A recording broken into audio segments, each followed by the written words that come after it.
अस्सलामुअलैकुम, मैं हूं अब्दुल बासित और आप देख रहे हैं मेरा YouTube channel Abhi Khan chemistry. Today our lecture is lecture number 28 and this is about molality. आज के लेक्चर में हम मोलिडिटी सीखेंगे कि मोलिडिटी किसे कहते हैं, what is molality, what are the factors affecting molality and representation of molality, calculation of molality, unit of molality. इसी ही लेक्चर में इंशाल्लाह हम सीखेंगे। अच्छा जी, चलते हैं अपने टॉपिक की तरफ। मोलिडिटी, ये इसका डेफिनेशन है, the number of moles of solute per kilogram of solvent और the number of moles of solute dissolved पर 1000 ग्राम ऑफ सॉल्वेंट। ये एक ही चीज है, अगर आप किलोग्राम कहते हैं, किलोग्राम ऑफ सॉल्वेंट, या पर 100 gram of 1000 gram of solvent, ये एक ही चीज है, एक ही। क्योंकि किलोग्राम में 1 kilogram is equal to 1 kg, equal होता है 1000 ग्राम्स का। तो एक ही मतलब है, अगर हम पर किलोग्राम कहते हैं या पर 1000 ग्राम ऑफ द सॉल्वेंट, ये एक ही चीज है।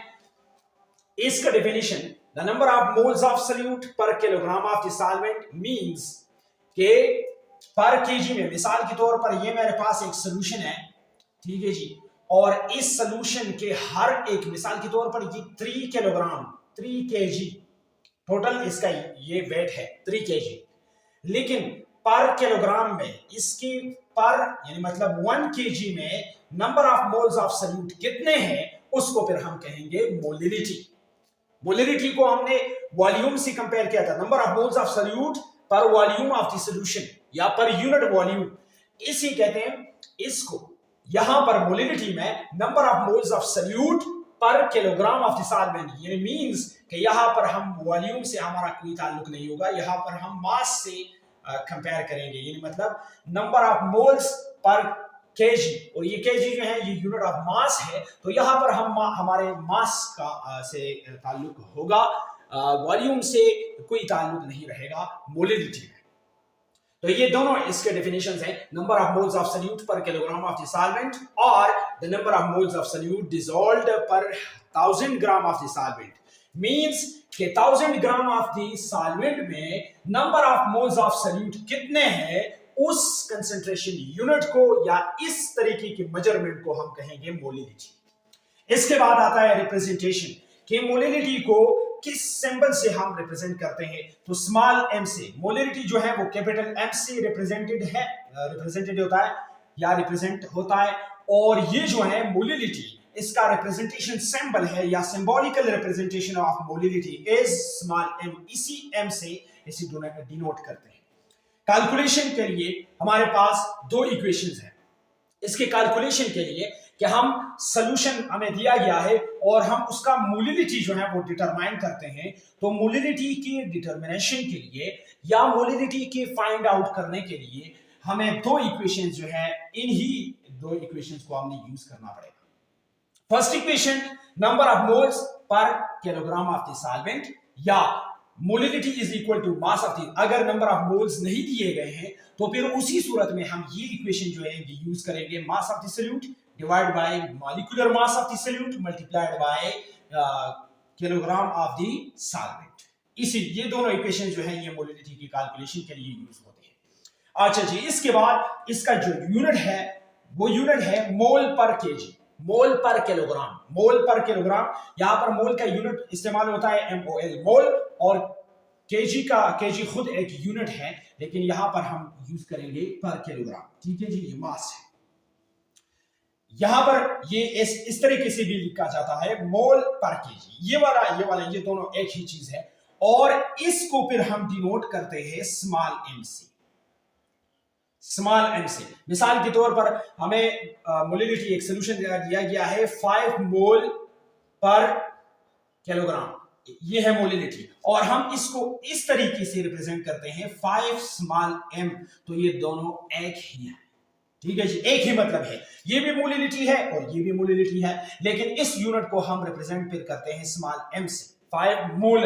अगर सॉल्यूशन को रिप्रेजेंट किया गया है इसी तरीके से 5m के साथ, स्मॉल m है, तो इसका मतलब ये है कि इस सोल्यूशन का जो कंसंट्रेशन है वो जाहिर किया गया है मोलिडिटी से या मोलल सोल्यूशन है, मोलल सोल्यूशन, ये फिर होगा molal solution, LAL molal solution. तो ये भी इसका यूनिट है और मोल पर केजी जो है ये बराबर होता है स्मॉल m का मोलल का, मोलल MOLLAL मोलल। इस मोलल को फिर हम रिप्रेजेंट करते हैं स्मॉल m से, इसी वजह से ये दोनों यूनिट्स मोलरिटी के लिए इस्तेमाल होते हैं, मोल पर केजी या स्मॉल m, दोनों एक ही चीज है। अच्छा जी, इसके बाद जाते हैं, ये नोट करिएगा एमसीक्यूज के लिए या वैसे भी अगर आप टॉपिक करते हैं, एक्सप्लेन करते हैं, ठीक है जी, और या क्वेश्चन सॉल्व करते हैं मोलिडिटी का कि एक्सप्लेन मोलिडिटी, तो इसके लिए याद रखना पड़ेगा, आपको मेमोराइज करना पड़ेगा, या एमसीक्यूज के लिए बहुत लाजिमी है, ये नोट करना पड़ेगा आपको। तो ये नोट करें सबसे पहले नोट में, temperature independent, molality is temperature independent quantity, क्योंकि यहां पर मोलिडिटी में मास है, मास, ठीक है जी, यहां पर मास है और मास का मोलिडिटी से कोई ताल्लुक नहीं है, टेम्परेचर से, सॉरी, टेम्परेचर से कोई ताल्लुक नहीं है। अगर टेम्परेचर से ये चेंज नहीं होता है, किसी सोल्यूशन का मोलिडिटी है वो टेम्परेचर पे डिपेंड नहीं करता है कि टेम्परेचर कितना है, टेम्परेचर हम चेंज करते हैं और अगर कांस्टेंट रखते हैं इसका, इस टेम्परेचर का मोलिडिटी पे कोई असर नहीं होगा, यानी मतलब टेम्परेचर इंडिपेंडेंट कंसंट्रेशन यूनिट जो है वो है मोलिडिटी, ठीक है जी। इसके बाद ये स्टैंडर्ड यूनिट है। स्टैंडर्ड यूनिट क्यों है? स्टैंडर्ड यूनिट इसलिए है, अगर एक सोल्यूशन है मेरे पास, ठीक है जी, दो सॉल्यूशंस मैं लेता हूं, यहां पर मैं सॉल्यूशंस लेता हूं, ठीक है जी, दो सॉल्यूशंस है मेरे पास, एक सॉल्यूशन ये है और एक सॉल्यूशन ये है, ठीक है जी। ये सॉल्यूशन है 5 मोलर, मोलरिटी है इसका, और ये है 5 मोलर, ठीक है। हम अगर ये कंसंट्रेशन जो है, ये मैंने कल वाले लेक्चर में, लेक्चर नंबर 27 में आपको बताया था कि इसका मोलरिटी जो है वो चेंज होता है टेम्परेचर से, इसका मोलरिटी या इसका कंसंट्रेशन जो है वो चेंज होता है, क्योंकि वॉल्यूम, मोलरिटी और वॉल्यूम का रिलेशन है वहां पर, और वॉल्यूम का डायरेक्ट रिलेशन है टेम्परेचर से, वो टेम्परेचर डिपेंडेंट क्वांटिटी है और ये टेम्परेचर इंडिपेंडेंट क्वांटिटी है। अगर इसको मैं 25 डिग्री सी पे रखता हूं और फिर साथ में इसी चेंज करता हूं, टेम्परेचर को 100 डिग्री सी पे ले जाता हूं टेम्परेचर को, तो ये कंसंट्रेशन जो है ये चेंज होगा। लेकिन यहां पर मोलिडिटी, अगर इसका टेम्परेचर आप 25 डिग्री सी रखते हैं, 100 डिग्री सी रखते हैं, ठीक है जी, या टेम्परेचर को आपने कम कर दिया, -25 पे लेके गए, ठीक है जी, या और इंक्रीज कर दिया 1000 डिग्री सी, 1000 डिग्री सी पे आप इसको रखते हैं इस सोल्यूशन को, लेकिन इसका जो कंसंट्रेशन है वो वही का वही रहेगा, क्योंकि टेम्परेचर का इससे कोई ताल्लुक नहीं है। तो ये इसी वजह से मोलिडिटी जो है ये स्टैंडर्ड कंसंट्रेशन यूनिट है सॉल्यूशंस के लिए। अगर हम स्टैंडर्ड सॉल्यूशन बनाते हैं, ठीक है जी, तो हमें चाहिए कि हम कंसंट्रेशन को मोलिडिटी में मेजर करें, उसका जो कंसंट्रेशन है वो मोलिडिटी में डिटरमाइन करें, क्योंकि मोलिडिटी जो है वो स्टैंडर्ड यूनिट इस्तेमाल होता है और उसका टेम्परेचर से या और कंडीशन से कोई ताल्लुक नहीं होता है। ये उसका मिसाल के तौर पर ये मैंने वो सोल्यूशन लिया है मोलिडिटी वाला, 5 मोलर सोल्यूशन है, तो अगर आप कोई भी कंडीशन को आप चेंज करते हैं, इसका मोलिडिटी जो है या इसका कंसंट्रेशन जो है वो चेंज नहीं होता है, इसी वजह से ये स्टैंडर्ड यूनिट है और ये सोल्यूशन जो है ये हमारे लिए फिर इस्तेमाल होता है, ठीक है जी, हम इस्तेमाल कर सकते हैं इस सोल्यूशन को, क्योंकि इसका कंसंट्रेशन जो है वो कांस्टेंट है, चेंज नहीं है, ठीक है जी, और इसका कंसंट्रेशन जो है वो टेम्परेचर से चेंज होता है, तो ये फिर वही स्टैंडर्ड सोल्यूशन जो है वो नहीं रह जाता है, और ये जो है ये वही का वही रह जाता है, इसका कंसंट्रेशन जो है वही सेम होता है, कोई भी कंडीशन आप चेंज करें, ठीक है जी, लेकिन इसका कंसंट्रेशन जो है वो चेंज नहीं होगा, तो इसी वजह से ये स्टैंडर्ड यूनिट है। Molar solution has more volume, ठीक है जी, ये पॉइंट आपने याद रखना है कि मोलर सोल्यूशन का वॉल्यूम जो है वो ज्यादा होता है, मोलर सोल्यूशन का वॉल्यूम ज्यादा होता है, क्योंकि यहां पर हमारे वॉल्यूम से कोई ताल्लुक नहीं होता है, लेकिन हम इसको जब डिटरमाइन करते हैं तो ये फार्मूला है, इक्वेशन ये है, number of moles per kilogram of the solvent, ठीक है जी, मास से ताल्लुक है इसका, लेकिन वॉल्यूम से कोई ताल्लुक नहीं है, लेकिन इसका वॉल्यूम जो है, टोटल वॉल्यूम अगर हम कैलकुलेट करते हैं तो मोलर सोल्यूशन का वॉल्यूम ज्यादा होता है। मतलब क्या कि मोलर सोल्यूशन का मोलरिटी जो है वो कम होगा, ठीक है जी। और fourth one point, molar solution is more concentrated. Molar solution जो है वो कंसेंट्रेटेड ज्यादा होता है। मिसाल के तौर पर मेरे पास दो सोल्यूशन है, एक सोल्यूशन ए है, ठीक है जी, और एक सोल्यूशन ये है, ठीक है जी। ये मोलर सोल्यूशन है, मोलर सोल्यूशन, और ये मोलर सोल्यूशन है। मतलब ये कि इसका कंसेंट्रेशन जो है वो मोलरिटी में है, इसका कंसेंट्रेशन जो है वो मोलिनिटी में है। तो दोनों का ये आपने याद रखना है कि इस मोलर सोल्यूशन का कंसेंट्रेशन ज्यादा होगा और मोलर सोल्यूशन का कंसेंट्रेशन जो है वो कम होगा। फिर मोलर सोल्यूशन का वॉल्यूम जो है वो कम होगा और मोलर सोल्यूशन का वॉल्यूम जो है वो ज्यादा होगा, क्योंकि यहां पर हमारे वॉल्यूम से कोई ताल्लुक नहीं है, मास से है।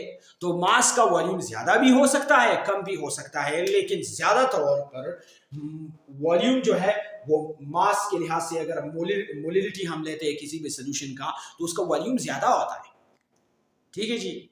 वॉल्यूम ज्यादा होता है और मास कम होता है। तो molar solution has more volume और molar solution is more concentrated. अगर वॉल्यूम ज्यादा है मोलर सोल्यूशन का, तो मोलर सोल्यूशन का फिर मोलरिटी क्या होगा, कम होगा, ठीक है जी, क्योंकि वॉल्यूम ज्यादा होगा। और मोलर सोल्यूशन का हम लेते हैं तो molar solution is more concentrated. More concentrated solution कौन सा होगा, मोलर सोल्यूशन होगा। और लेस कंसेंट्रेटेड सोल्यूशन कौन सा होगा, मोलर सोल्यूशन होगा। मोलर सोल्यूशन का वॉल्यूम ज्यादा होगा और मोलर सोल्यूशन का वॉल्यूम जो है वो कम रहेगा। तो ये पॉइंट्स आपने याद रखने हैं। अच्छा जी, इसके बाद जाते हैं कि how to calculate molality. Molality को किस तरह कैलकुलेट करेंगे।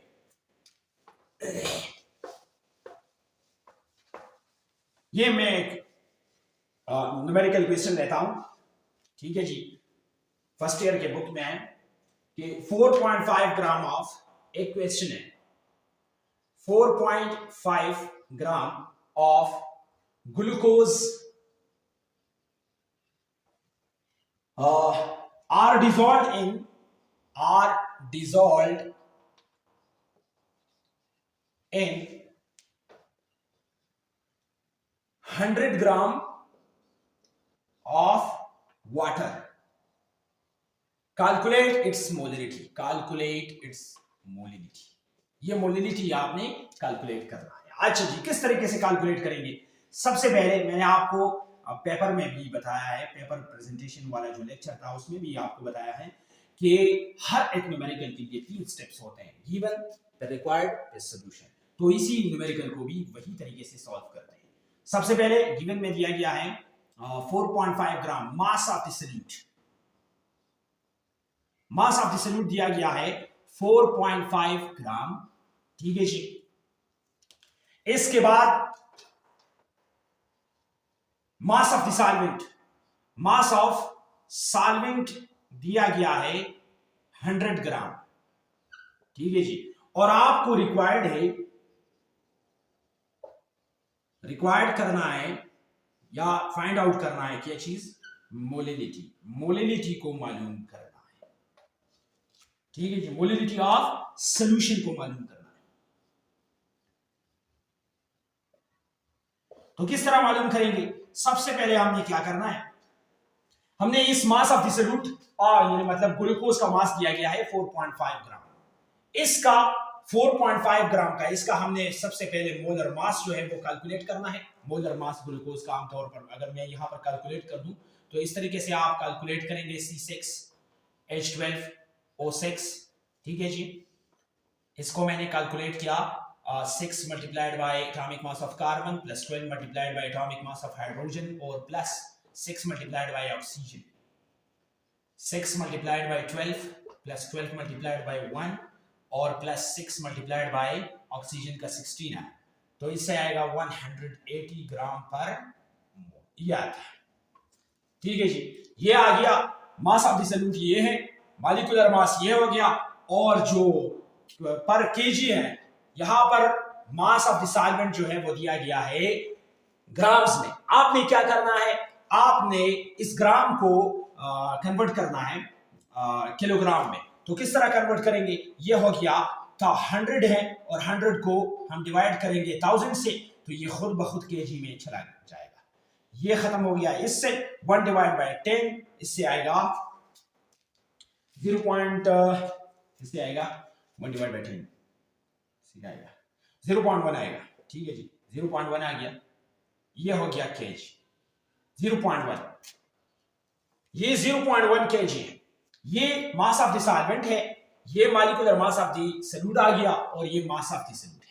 अच्छा जी, अब इसके लिए इक्वेशन यूज करते हैं। सॉल्यूशन में आप स्टेप बाय स्टेप करेंगे। सबसे पहले आपने मास दिया गया है सॉल्यूट का, फिर molecular mass of the solute आप कैलकुलेट करेंगे और उसके बाद आप अगर ये केजी में है तो आपने चेंज नहीं करना है, अगर ग्राम्स में है तो आपने कन्वर्ट करना है किलोग्राम्स।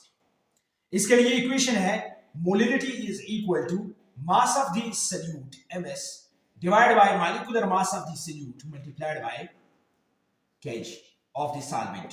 ठीक है जी, तो अगर इसको आप रखते हैं यहां पर 4.5 ग्राम डिवाइड बाय मॉलिक्यूलर मास 180 ग्राम पर मोल है और मल्टीप्लाइड करेंगे 0.1 केजी से, तो ये ग्राम ग्राम खत्म होगा। ठीक है जी, इसका जो फाइनल यूनिट है ये थर्ड फ्रैक्शन है। फर्स्ट फ्रैक्शन में आएगा मोल पर केजी। पर केजी तो है जो है ये यहीं पर रहेगा, लेकिन यहां पर ये पर मोल है। इसको हम अगर फर्स्ट फ्रैक्शन में ले जाते हैं तो ये वही का वही रहेगा, मोल रहेगा। इसका यूनिट आएगा, ये मैंने डिवाइड किया, डिवाइड अगर करते हैं इससे आएगा 0.25 मोल। 0.25 मोलल सॉल्यूशन।